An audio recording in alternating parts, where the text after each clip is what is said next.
فنان أنا شل هو ليك سوق لدي وين بعدنا جني ما قش يجري وايده بيبي ها انت وسعته أنت وصحت حتى سوق وصعده سوق محق دوني. بسم الله الرحمن الرحيم السلام عليكم ورحمة الله تعالى وبركاته داودي halkan waa bagax media haddii ay tahay markii kuugu horeysay ee aad soo booqato fadlan subscribe dheh gambaleelkana furo si aad u noqoto qofka ugu horeeya ee hela isla markaana haleela muuqaalada xiisaha badan ee alaaba uu idiin soo gudbiyo bagax media haddii muuqaalka aan kuu soo gudbinayno uu noqdo mid ku cajabiye isla markaana calashaan aad u xiiso badan fadlan sii share garay asxaabtaada si ay kaga bogtaan sidaada oo kale haddaba maanta waxaan idiin soo gudbin doonaa qaybtii koowaad taariikh nololeedka waa kuma culusow madax barar waxaan idiin soo gudbin doonaa culusow madax barar waa kuma magaciisa oo saddexan iyo sidaa oo kale taariikh nololeedkiisa ayaan idiin soo gudbin doonaa ما يعني waxaan rabaa hadaan dareemaynin xanuun midida igu qalqal dhimale laakiin hadda xanuun dareemayo ma ku bijiro ariga ari liigaadi baa caayra ku jirtaa wallah xanuun dareem mesid maxaa waxaa sameeyay? kabaabiya jirta kabaabiyo kabaabiyo ha sugan ku tusiir bismillah waa soo dhigatay qoftaani caadi inay qashartaa ya badi dadka qaar ayaa qaba fikirka ah in culusow uu yahay ninka u dhashay dalka Uganda daawade haddaba waxaan kuu soo gudbin doonaa waa kuma culusow waa wiil Soomaali ah magaciisa oo saddexan waa Abubakar Maxamed Axmed Culusow waxa uu ka sheekeyn doonaa sababta ay ugu baxday magac culusow iyo magaciisa oo saddexan asaga ayaa ka hadli doona haddaba daawasho wacan daawade اسمه أبو بكر محمد أحمد أبو بكر محمد أحمد علسو مركب وضب يا دلال وأباد ودنك أبوهم يا علسو كاسو أبو بكر محمد أحمد علسو مدح برر مدح شبكة وويل سومالي oo talent leh hadaba wax uu ku soo aan baxay isla markaana badi dadka aad ugu yaqaanaan in uu turjumo filmaanta Abu Bakar ayaa waxa uu ku soo aan baxay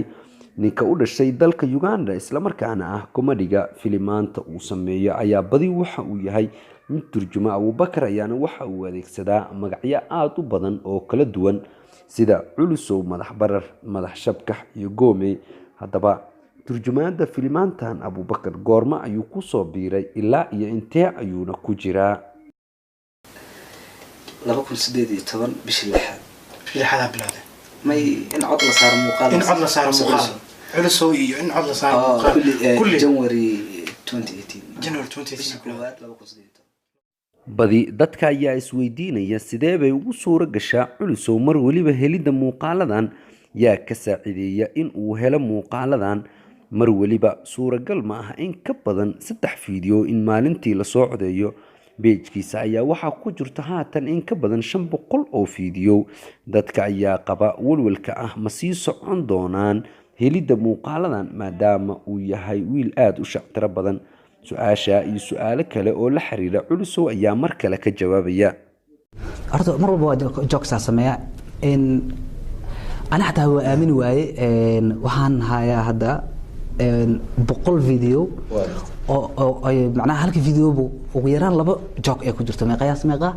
200 جوكس واي so marka 200 jokes dadka markay adiga qofka 50 jokes soo fiirsado oo muuqaal kale fiirsado wuxuu isleeyahay war joog badan soo daawatay kan intuu ka keenaa hadana joog kale iyo sheeko kale qosol badan intuu ka keenaa markuu yaabo qofka su'aalaha ay weydiiyaan dadka waxa kamid ah war niyo adiga waxaan intee ka keentaa hadaladan waxaan qosolka badan markaan muuqaalka sameeyay inta ka keentaa ani marka ma soo aliftaa waqti dheer ma macnaha soo kugu qaataa iguma qaadan karto waqti dheer sababtoo ah maalin walba ama maalin dhaaf muuqaal soo geliya inaad muuqaal sameeyso waqti waay اوكي جوك انا رادسد ادا رادس اي تahay waqti waa ayadana ma raadiyo marka mar allaale marka mikrofoonka qabsado oo aan rabo codka inaan saaro baalka oo telefoonka aan qabsado markaas maskaxdeeda ilaahay amarkiisa waxa ku soo dhacayo wax walba qosol marka ninkaas wajigiisa arko qosol oo dhow ay ku soo dhacaa shaqo waliba aad bilaabaysa ma sahlana bilowgeeda in qabashadeedu dadka ay kugu aaminaan haddaba culusow xagee buu ka soo bilaabay hawshan turjumida filmaanta ah sida oo kale intii uu ku guda jiray hawshan haddaba maxay yihiin caqabadaha ugu adag ee uu kala kulmay hubaal inta aad ku guda jirto hawl waa ay kugu dhici kartaa caqabad sida oo kale culusow ayaa waxa uu ka hadlayaa intii uu ku guda jiray hawshan turjumaada waxa jiray asxaab ku dhiirigeliyay iyo sida oo kale dad badan oo ku waaniyay isla markaana kula taliyay in uu isaga baxo maadaama aysan ahayn shaqo wanaagsan. mar kale ayuu waxa uu ka hadlayaa Abuubakar Maxamed Axmed taariikh nololeedkiisii inta uu ku guda jiray turjumaadda filimaantan, waxyaabihii ugu badnaa ee uu kala kulmay dhanka caqabad ahaan iyo bilowgeedii halka uu ka soo bilaabay. kaliya mar uu telefonkayga biyo iga dalaq macnaha telefonka aan ku samayn jiray markaasna ma jirin macnaha sabot weyn ma haysanin si fiican markii cusbaaday oona cusbaa dadku macnaha aad way u rabeen muuqaalada laakiin anina ma haysan dhaqaale markaas isla markii marka waxa bendina galay waqtiga bil ku dhawaad camal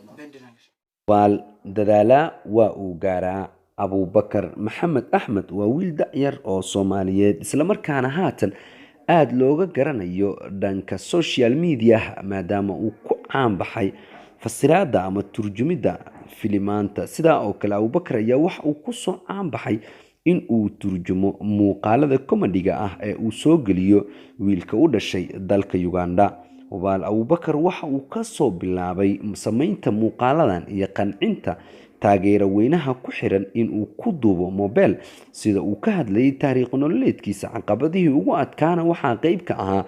xilli uu biyo kaga dhacay telefoonkii uu wax ku duubin jiray. inta aad ku guda jirtid howshaada waad la kulmi doontaa hubaal laba qof kugu dhiirageliya howshaada oo kugu yiraahda waxa ay haysaa howl adag ee hore u sii wada, iyo sidaa oo kale ruux kaa niyad jabiya howshaada isla markaana aan ku qanacsanayn sida aad wax u qabanayso. haddii sidii Abuubakar oo kale aad noqoto waad ka gun gaari kartaa in aad gaarto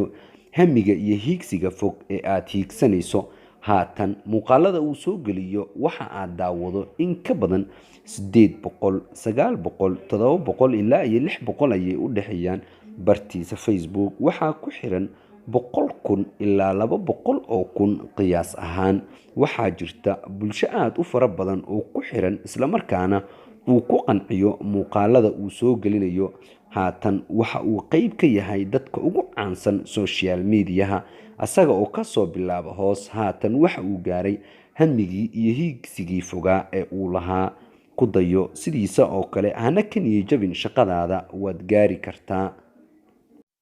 culusow madax barar ama Abuubakar Maxamed Axmed inta uu ku guda jiro shaqadiisa ah turjumaadda filimaanta comedy-ga ah ayaa waxaa jiro magacyo uu dadka ku madadaaliyo isla markaana ee uu adeegsado. magacyada ayaa waxaa ka mid ah Antuuf Weyne, Culusow madax barar, Goomey iyo sidaa oo kale magacyo aad u fara badan. xageebe magacyada ka yimaadeen ma waxaa jira ruux ka saacideeya helidda magacyada shaqadan uu ku guda jiro yaa ka saacideeya oo mararka qaar la qabta. mar kale Abuubakar ayaa su'aasha iyo su'aalo kale ka jawaabayo xageebay ka yimaadeen magacyadan sida Goomey, Antuuf Weyne iyo magacyo kale ee aad u fara badan.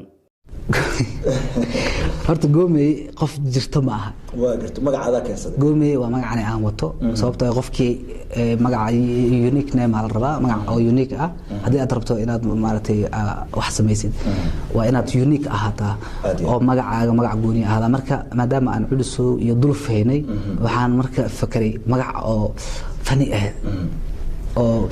macnaha magacyadaas u dhigmo kale oo naag ah inta ka keenay waa fakaray waxa laba magac soo helay. waa gartay waxa soo helay Ashuun iyo Goomey. okay magacay ka hormaraysaa marka waa gartay labadoodaba hal magac ka hormariyay sababtoo halka magac ku fiican. hadda Fartuun Ashuun ma dhigi kartid Sacdiyo waa inaa magac la qabto Sacdiyo Ashuun Sacdiyo Goomey. marka labadooda hal Sacdiyo ka hormariyay labada magac jaaw hirgelin marka oo mislada magacyadaas waxa soo bilaabay 2018.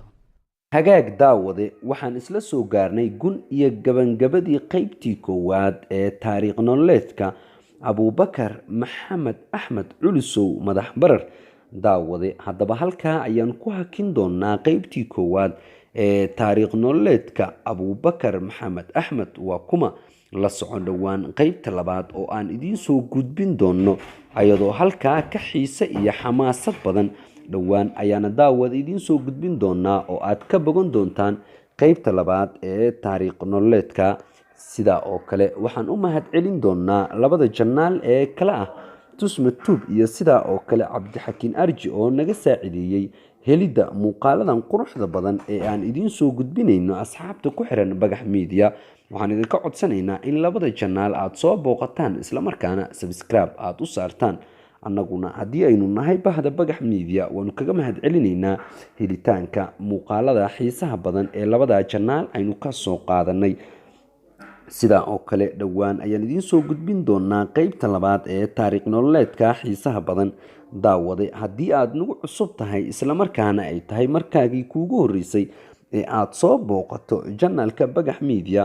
waxa aad samaysaa inaad hoos u soo degto islamarkaana subscribe noo saarto. sidaa oo kale muuqaaladeena laag noo saar, aaraahdaadana ka bixi. waxa ay noo tahay mid noo muhiim ah islamarkaana na dhiirigelinayso. haddii muuqaalka aan soo gelinay uu noqdo mid ku xiiso geliya, waxa aad samaysaa in aad sii sheer garayso islamarkaana asxaabtaada aad la wadaagto si ay kaga bogtaan muuqaalada xiisaha iyo xamaasadda badan ee aalaaba aan idiin soo gudbin doono. Bagax Media waa baahiyaha barnaamijyaadka la xiriira arrimaha bulshada. wehelkaada ka dhigo si mar waliba aad kaga hesho xog xiisa iyo xamaasadeeda xambaarsan. waad ku mahadsan tahay daawade daawashada muuqaalkan xiisaha badan ee aan idiin soo gudbinay. aalaaba waxa aad tahay wehelkeena koowaad. subscribe, like iyo share iyo comment